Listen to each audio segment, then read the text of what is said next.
अरविंद केजरीवाल जी डर के मारे ईडी के सामने पेश नहीं हो पा रहे हैं, 6वें और 7वें समन जा रहे हैं। आपके ममता बनर्जी का जो संदेश खाली का मैटर आया हुआ है, उसके चक्कर में इनका जो संदेश खाली में जो शेख शाहजहां हैं उसको सीबीआई के रूप में इन्होंने अभी सौंपा हुआ है। उस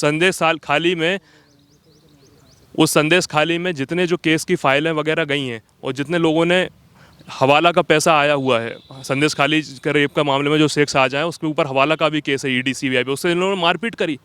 शारदा चिटफंड स्कैम घोटाला हुआ, ममता बनर्जी जाके फाइलों के प्रारूप में आईपीएसओ से झगड़ा कर रही हैं। अच्छा, अरविंद केजरीवाल कह रहे हैं कि इतने लोग अगर बाहर से आएंगे तो उनको नौकरी कहाँ से देंगे, भारत के युवा तो बेरोजगार है, वो बोल रहे हैं।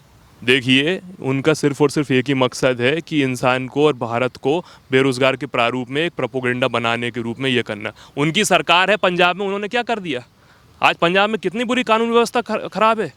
एक गायक का मर्डर हो गया बीच चौराहे पर, उसके पहले एक विश्व हिंदू परिषद के नेता को मार दिया। उसके बाद ये पंजाब की कानून व्यवस्था है। आज की डेट में पंजाब के में इलेक्ट्रिसिटी सप्लाई के चक्कर में लोग परेशान हो रहे हैं, किसान परेशान हो रहे हैं। किसानों ने पूरी इतनी समस्या है, वो पंजाब की मंडी के कोई रेट नहीं दे रहा है उन लोगों को, कोई उनके फसल के भाव नहीं दे रहा है पंजाब में। राज्य सरकार होते हुए भगवंत मान जी बैठे हैं वहाँ पे, और आप बोल रहे कि बेरोजगार ये कर रहे हैं। पहले आप पंजाब को बेरोजगार देने की बात करिए, फिर आप देश की बात करिए। भारत 5 ट्रिलियन की इकोनॉमी बनने वाली है मोदी जी के नेतृत्व में।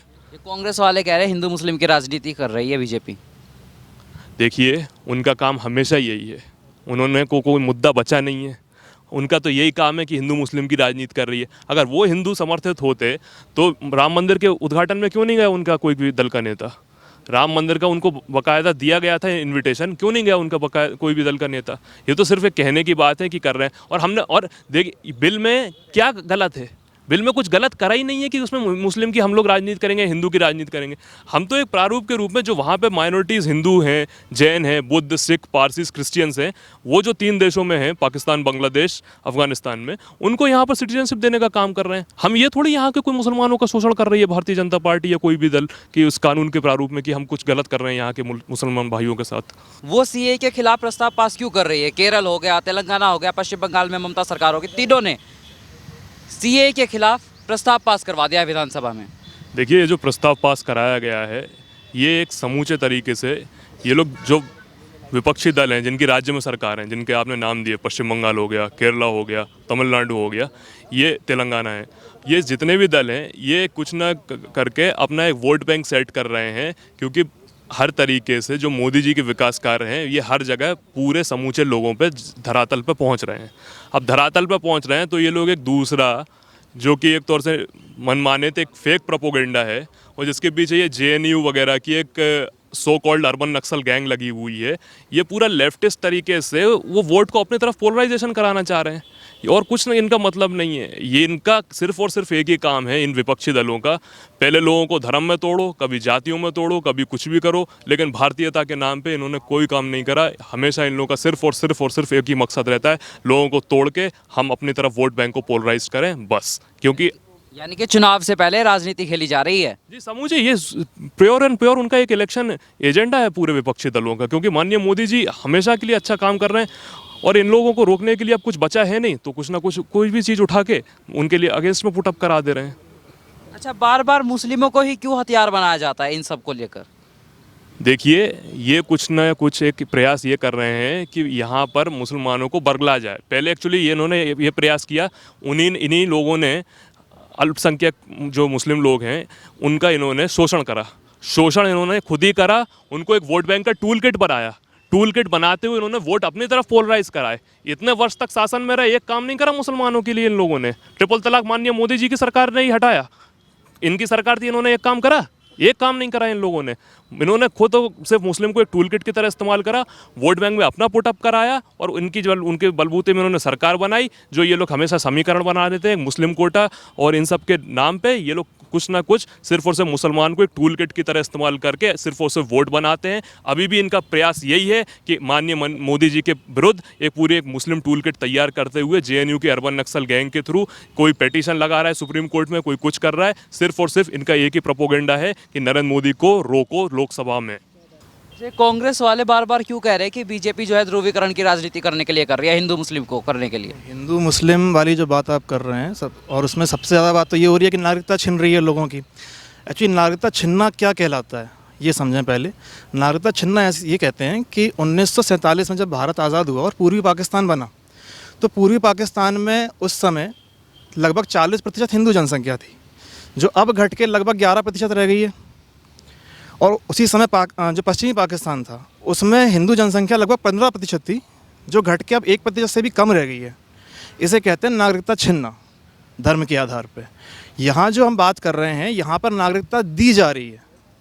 जैसे इस चीज़ को हम इस तरह समझ सकते हैं, जैसे अफ़गानिस्तान में जब से तालिबानी शासन आया है तब से लगभग 6 से 7 गुरुद्वारे तोड़ दिए गए हैं जो सिखों के थे। वहाँ पे सिख अपने धर्म के अनुसार सारे रीति रिवाज पूरे करते थे, लेकिन अब वो नहीं कर सकते।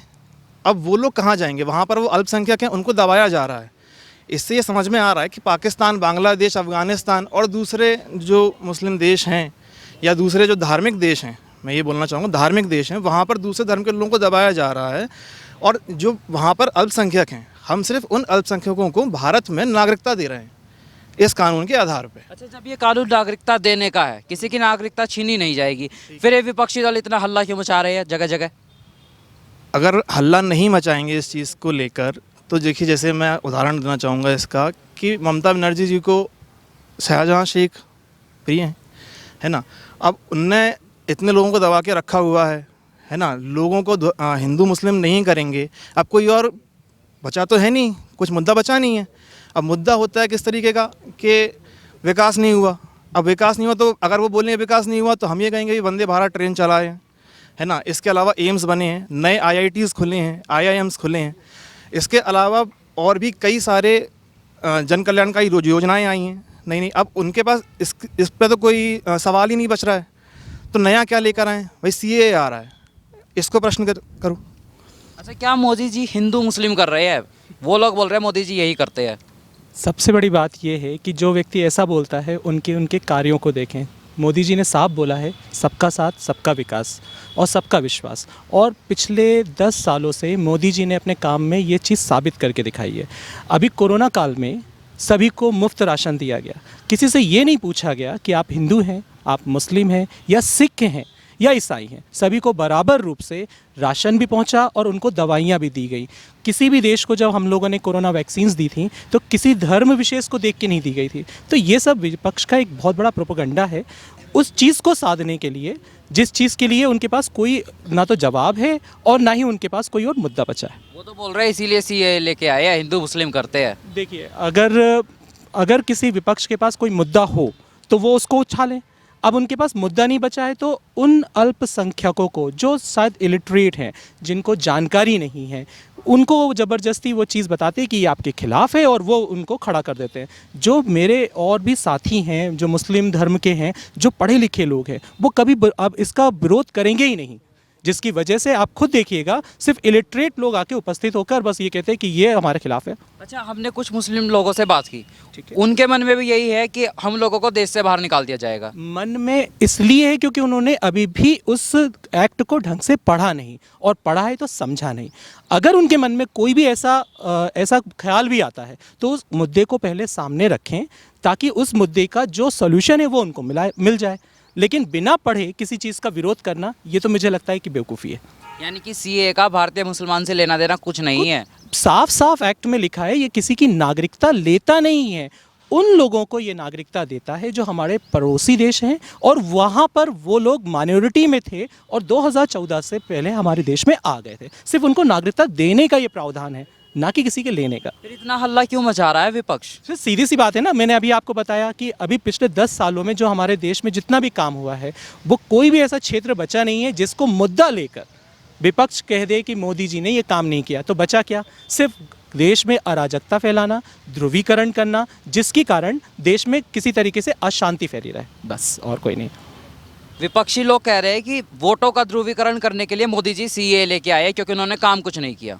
काम तो बहुत हुए हैं, हर क्षेत्र में काम हुए, हर फील्ड में काम हुए हैं। तो ये तो कोई सिर्फ एक मुद्दा है और तो कुछ नहीं है। और ये जो कह रहे हैं चुनावी मौसम में ये फैसला क्यों आया, टाइमिंग को लेकर सवाल उठा रहे हैं। टाइमिंग को इससे पहले भी बहुत राज्यों में चुनाव हुए हैं। अगर उस समय भी ये चीज़ें होती तो वो उस समय ही बोलते कि ये चुनावी मुद्दा है करके। तो ये कहानी है, तो और तो ऐसा कुछ नहीं है। ये बार बार टाइमिंग पे ही सवाल क्यों उठा रहे हैं सीए की? अब विपक्ष का तो काम है, कोई भी मोदी जी कोई भी काम करते हैं, कोई भी अच्छा काम करते हैं, हू हल्ला करने का इनका पुरानी आदत रही है इनकी। अब चुनाव को लेकर ये बात कर रहे हैं, चुनाव कब नहीं होते, साल में आप तारीखें देख लीजिए, साल पूरे साल चुनाव चलते हैं, कोई ना कोई चुनाव चलता ही रहता है। अब चुनाव को लेकर बैठ जाएंगे तो काम कब करेंगे? अच्छा, अभी आपने चुनाव की बात की, 24 का चुनाव भी तो है अभी, क्या असर होगा सीए का 24 के चुनाव पे? देखिए 24 का चुनाव है, चुनाव अपनी जगह है, सीए अपनी जगह है। सिर्फ विपक्ष का काम है कि मुसलमानों को बरगलाना, झूठ फैलाना और मोदी सरकार के खिलाफ एक अपना प्रोपेगेंडा चलाना, और कुछ नहीं। ममता बनर्जी तो बोल रहे हैं मैं बंगाल में लागू होने ही नहीं दूंगी। ममता बनर्जी को आप जानते हैं, सब ममता बनर्जी को जानते हैं, उनकी आदतें जानते हैं। एक राष्ट्र हित का कार्य नहीं करती ममता बनर्जी जी, और देश के खिलाफ भाषण देना, देश के हिंदुओं के खिलाफ बोलना, काम करना, बस ममता बनर्जी का यही काम रहा है। कोई ऐसा काम नहीं रहा है कि जो देश हित में हो। ओवैसी की पार्टी बोल रही है असंवैधानिक फैसला है। ओवैसी जी एक वकील हैं, जहाँ तक सब जानते हैं वकील हैं, और ये संवैधानिक है असंवैधानिक है वो अंदर से बहुत अच्छे से जानते हैं। ये केवल उनका एक राजनीतिक स्टंट है, अपनी पार्टी को फ़ायदा पहुंचाना है, मुसलमानों का वोट लेना और कुछ नहीं है। बस यानी कि राजनीति के लिए सब हल्ला मचाया जा रहा है। बस राजनीतिक फ़ायदा लेना चाह रहे हैं और कुछ नहीं, कुछ नहीं। ये लोग जितने भी हैं विपक्ष हैं, अपना राजनीतिक फ़ायदे के लिए ये झूठ फैला रहे हैं कि कहीं ना कहीं 2024 के चुनाव में अपना एक राजनीतिक फ़ायदा ले लें, और कुछ भी नहीं है। पहले ये एक्ट पढ़ें, समझें, उसके बाद बात करें तो ज़्यादा बेहतर होगा उनके लिए। बस। केरल में लेफ्ट की सरकार है, उन्होंने तो सीए के खिलाफ प्रस्ताव पास करवा दिया था पहले ही, वो कह रहे हैं हम लागू नहीं होने देंगे।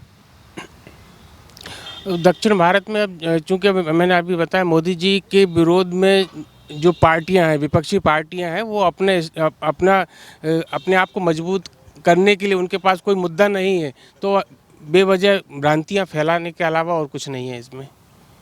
यानी कि राजनीति कर रहे हैं ये लोग से। राजनीति कर रहे हैं, और मोदी जी ने जो पिछले 10 सालों में जो विकास कार्य जितनी तेज गति से किया है, उसका उन विपक्षियों के पास उसका कोई तोड़ नहीं है। तो जो अनर्गल मुद्दे हैं उनमें उनको लिए लेकर मुस्लिम लोग बोल रहे हैं कि उनको देश से निकाल देंगे, ऐसा है क्या?